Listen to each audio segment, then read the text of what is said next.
Hello friends, welcome to this channel. अगर आप भी ब्रूटल फाइटिंग, शानदार एक्शन मूवीज और एक्शन हीरोज के फैन हैं तो ये मूवी सिर्फ आप जैसे लोगों के लिए है, जिसमें एक पल के लिए भी बोर होने की कोई जगह नहीं। तो आज की मूवी है एक्सट्रैक्शन 2। एक्सट्रैक्शन के पार्ट 1 में टायलर गले में गोली लगने से ब्रिज के नीचे गिर जाता है।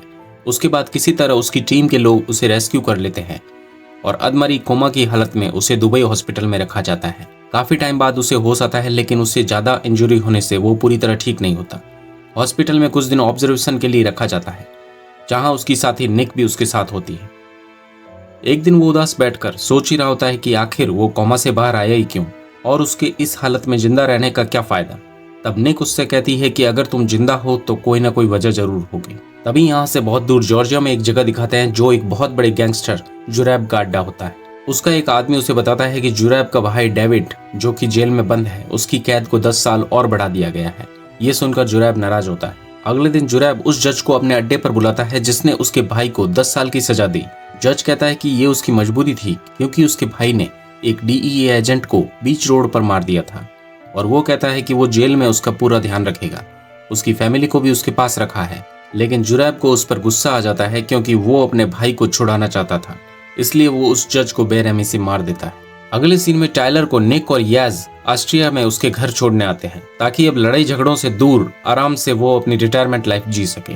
वहाँ टायलर के पास उसका पुराना डॉगी होता है। अब टायलर जैसे तैसे उस घर में बोरियत के दिन बिताता है और एक दिन अपने पुराने सामान में कुछ लेटर्स निकालता है जो उसकी वाइफ के होते हैं। वहाँ उसे एक ड्राइंग भी मिलती है जो उसके बेटे ने बनाई थी। दरअसल टायलर का बेटा एक रेयर बीमारी के कारण मर गया था और उस वक्त वो उसके पास नहीं था। अब जॉर्जिया की जेल में उस गैंगस्टर डेविड को दिखाते हैं जो अपनी वाइफ और बेटे के पास जाता है। डेविड एक बहुत बुरा आदमी है जिसने अपनी वाइफ और 2 बच्चों को जबरदस्ती उसके साथ रखा होता है। डेविड उसकी वाइफ केटी के साथ झगड़ा करता है और उसे मारता है। उधर ऑस्ट्रिया में टायलर मार्केट से अपने घर वापस आकर देखता है कि वहां पहले से एक आदमी बैठा होता है। इसका नाम एल्कॉट है और ये यहाँ टायलर को एक काम देने के लिए आया था। टायलर उससे पहले तो मना कर देता है, लेकिन फिर एल्कॉट उसे कुछ ऐसा बताता है जिससे कि वो इस काम को करने के लिए तैयार हो जाता है। एल्कॉट उसे बताता है उन जॉर्जियन गैंगस्टर भाइयों जुरैब और डेविड के बारे में। वो उससे डेविड की वाइफ और उसके 2 बच्चों को जेल से निकालने का काम देता है और टायलर मान भी जाता है, क्योंकि दरअसल ये काम टायलर की वाइफ मिया के कहने पर उसे दिया गया था और डेविड की वाइफ मिया की बहन थी। टायलर निक को फोन करके इस काम को करने के लिए मनाता है। अब टायलर इस मिशन के लिए तैयारी शुरू कर देता है और कुछ दिन की हार्ड ट्रेनिंग करके अपने शरीर को फिर से बैलेंस में लाता है, क्योंकि जो काम वो करने वाला था वो उसके लिए बहुत खास होने के साथ ही बहुत ज्यादा रिस्की और डेडली होने वाला था। और ये आखिरी मौका था जब वो अपनी वाइफ मिया, जो उसके बेटे के जाने के बाद नाराज थी, उसे मना सकता था। कुछ दिनों की हार्ड ट्रेनिंग और एक्सरसाइज के बाद वो आखिरकार मिशन के लिए तैयार हो जाता है। अब वो दिन आ जाता है जब निक, याज और टायलर उस जेल में जाते हैं। टायलर वहां एक गार्ड की मदद से उस जेल में पहुंच जाता है। निक और याज उसका बाहर वेट करते हैं। अब वो प्लान के अकॉर्डिंग कैटी और उसके बच्चों को वहां से लेकर निकलने लगता है, लेकिन डेविड वहां आ जाता है। अब दोनों के बीच फाइट होती है, जहां डेविड टायलर को मारने की पूरी कोशिश करता है, लेकिन बड़ी मशक्कत के बाद टायलर डेविड को जान से मार देता है। अब तक जेल में पता चल चुका होता है कि टायलर वहां उन लोगों को छुड़ाने आया है। डेविड की गैंग के लोग टायलर पर टूट पड़ते हैं। टायलर उन सभी को एक एक करके मारते हुए आगे बढ़ता है। तब तक जेल की सिक्योरिटीज भी वहां पहुंच जाती है। इतना खतरनाक माहौल होने के बावजूद टायलर उन सभी से लड़ता हुआ जैसे तैसे जेल से बाहर निकलने में कामयाब हो जाता है। अब जेल से बाहर निकलते ही उस जॉर्जियन गैंगस्टर की पूरी नागाजी आर्मी उसके पीछे पड़ जाती है। बहुत सारी गाड़ियों और बाइक से पीछा छुड़ाते हुए वो एक ट्रेन यार्ड में पहुंचते हैं, जहां पहले से एक मालगाड़ी उन्हें वहां से ले जाने के लिए तैयार होती है। मुसीबत यहाँ भी उनका पीछा नहीं छोड़ती। 2-3 हेलीकॉप्टर ट्रेन के पीछे लग जाते हैं और अंधाधुंध फायरिंग करते हैं। टायलर जैसे तैसे करके एक हेलीकॉप्टर को उड़ाता है। इन्हीं फाइट्स के चलते इंजन का ब्रेक फेल हो जाता है और ट्रेन पलट जाती है। अब तक जुरैब को भी उसके भाई की मौत की खबर मिल जाती है।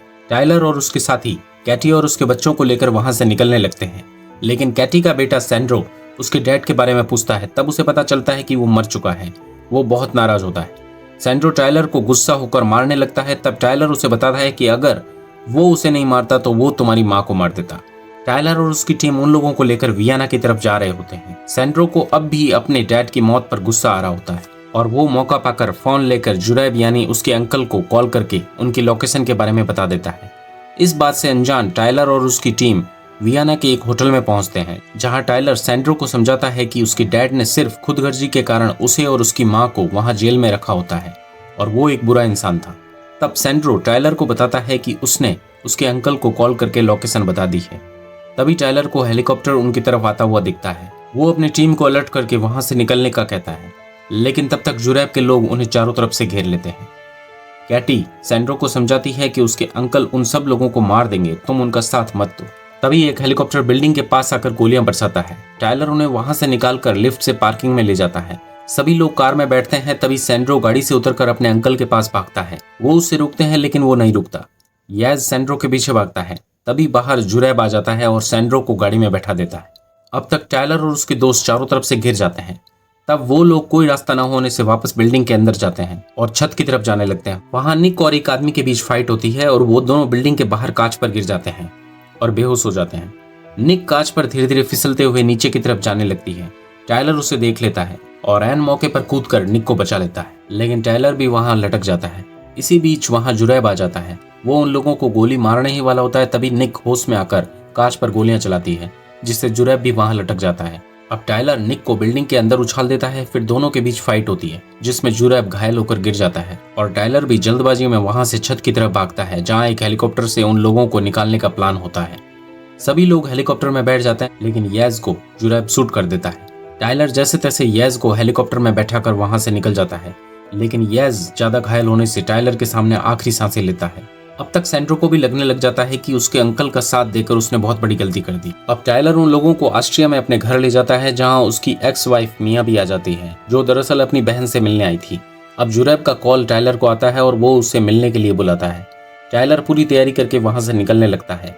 निक उसे कहती है कि वो भी उसके साथ जाएगी, लेकिन टायलर उसकी बात नहीं सुनता और गाड़ी लेकर वहां से निकल जाता है। अब टायलर जुरैब के अड्डे पर पहुंच जाता है, जहां वो एक एक करके स्नाइपर्स को मारता है और सारी गाड़ियों और प्राइवेट जेट को भी उड़ा देता है, ताकि जुरैब यहां से भाग न सके। अब वो चर्च के अंदर जाता है, जहां जुरैब और सैंड्रो होते हैं। जुरैब सैंड्रो के शरीर पर बॉम्ब लगा देता है और टायलर को गन नीचे करने का कहता है। अब सैंड्रो को टायलर को शूट करने का कहता है, लेकिन अब सैंड्रो को भी समझ आ जाता है कि कौन अच्छा इंसान है और कौन बुरा। वो गन नीचे कर देता है। तभी पीछे से निक भी वहां पहुंच जाती है। जुरैब सैंड्रो को पकड़कर गन उसके सामने कर देता है। सैंड्रो मौका देखकर जुरैब के हाथ से बॉम्ब का रिमोट गिरा देता है। तभी जुरैब निक को 3-4 गोलियां मार देता है। अब टायलर और जुरैब के बीच जबरदस्त फाइट होती है, जिसमें टायलर भी बुरी तरह घायल हो जाता है, लेकिन आखिरकार बड़ी मशक्कत के बाद वो जुरैब को खत्म कर देता है। अब टायलर और निक को वहां की जेल में बंद कर दिया जाता है, क्योंकि उन्होंने जेल में सिक्योरिटीज ब्रेक की थी। वहां टायलर की वाइफ मिया उसे मिलने आती है और उसे पुरानी गलतियों के लिए माफ कर देती है। अब कुछ गार्ड्स टायलर को गाड़ी में बैठाकर एक सुनसान जगह ले जाते हैं, जहां होता है एल्कॉट, जिसने उसे ये काम दिया था। वो टायलर को इस सजा से छूटने के लिए एक और बड़ा काम करने को कहता है। टायलर कहता है कि वो निक के बिना ये काम नहीं कर सकता। तभी एक गाड़ी आती है, जिसमें गार्ड्स निक को लेकर आते हैं। अब आखिर ये अगला मिशन क्या है और टायलर इसे कैसे पूरा करेगा, ये सब देखने को मिलेगा एक्सट्रैक्शन के पार्ट 3 में। और मूवी एक्सप्लेनेशन देखने के लिए सब्सक्राइब करें। Thanks for watching.